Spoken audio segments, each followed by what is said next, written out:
ലോകത്ത് ഒരുപാട് കാര്യങ്ങൾ നടക്കുന്നുണ്ട്. അതിൽ എല്ലാം നമ്മൾ അറിഞ്ഞില്ലെങ്കിലും ചില കാര്യങ്ങൾ വളരെ രസകരമായിട്ട് അറിയണം. ഈ ഒരു ഡിസ്കഷൻ അപർണയായിട്ട് നടന്നപ്പോഴാണ് അപർണയായിരുന്നു സ്റ്റാർട്ട് ആവുന്നത്. അതെ, വൺ സ്കൂപ്പ് സ്റ്റുഡിയോസ് പുതുതായിട്ട് അവതരിപ്പിക്കുന്ന എന്റർടൈൻമെന്റ് ഷോയാണ് അപർണയായിരുന്നു. ഏകദേശം 2 ആഴ്ചയ്ക്ക് മുമ്പാണ് ഈ കഥ ആരംഭിക്കുന്നത്. ഈ കഥയിലെ കഥാപാത്രങ്ങളായിട്ടുള്ളത് ഞാനും സ്റ്റെഫിച്ചേണും അപർണയും രാകേഷുമാണ്. ഈ സ്റ്റോറി അവൻ ഷൂട്ട് ചെയ്യുന്നത് കൊണ്ട് തന്നെ അവന് തന്നെ ഒരു സ്പെഷ്യൽ എൻട്രി കൊടുത്തിട്ടുണ്ട്. കൊച്ചിയിലെ 5 സുന്ദരിമാരെ എടുത്ത അതിലൊരാളായിട്ടുള്ള കടമക്കുടിയിലാണ് നമ്മൾ വന്നിരിക്കുന്നത്. പല കാര്യങ്ങളും ഞങ്ങൾ ആദ്യമായിട്ട് ചെയ്യുന്നതിന്റെ ഒരു എക്സൈറ്റ്മെന്റ് ഞങ്ങളുടെ മുഖത്ത് നിങ്ങൾക്ക് കാണാൻ പറ്റൂല, പക്ഷെ ഞങ്ങളുടെ ഉള്ളിന്റെ ഉള്ളിലുണ്ട് കേട്ടോ.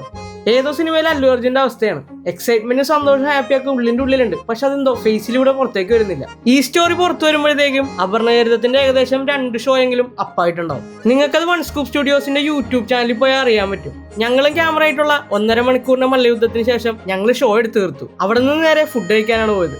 വാഴ നനയുമ്പോൾ ചീരയും കൂടി നനയണമെന്ന് ഒരു പഴഞ്ചൊല്ലുണ്ടല്ലോ, അതുപോലെ ഫുഡ് കഴിക്കാൻ പോയ സ്പോട്ടിൽ നിന്ന് നമ്മൾ ഫ്ലേവേഴ്സിന്റെ ഒരു വീഡിയോയും ഷൂട്ട് ചെയ്തു. അതിപ്പോ ഫ്ലേവേഴ്സ് ഓഫ് വൺ സ്കൂപ്പിൽ അപ്പായിട്ടുണ്ടാവും. ഫുഡ് കഴിച്ചു വന്ന് നമ്മൾ അവിടെ നിന്ന് നേരെ പോയത് പിഴലയിലേക്കാണ്. ഇപ്പൊ കപ്പിൾസിന്റെ മെയിൻ സ്പോട്ടുകളിൽ ഒന്നാണ് പിഴല. ഇവിടുത്തെ സൂര്യാസ്തമയം അതൊരു മസ്റ്റ് വാച്ച് ഐറ്റമാണ്. അവിടെ നമ്മൾ ഒരു 1.5 മണിക്കൂറത്തെ ഷൂട്ട് തീർത്ത് നേരെ അഭിരാമി പോയി ഒരു മസാല ദോശയും കഴിച്ച് നമ്മൾ ഇന്നത്തെ പരിപാടി അവസാനിപ്പിക്കും. അതിനിടയിൽ ഒരു മഴ പെയ്തു. അത് നൈസായിരുന്നു കേട്ടോ. അപ്പൊ ഒന്നേ പറയാനുള്ളൂ, വൺ സ്കൂപ്പ് സ്റ്റുഡിയോസ് റീബിൽഡ് തുടരും.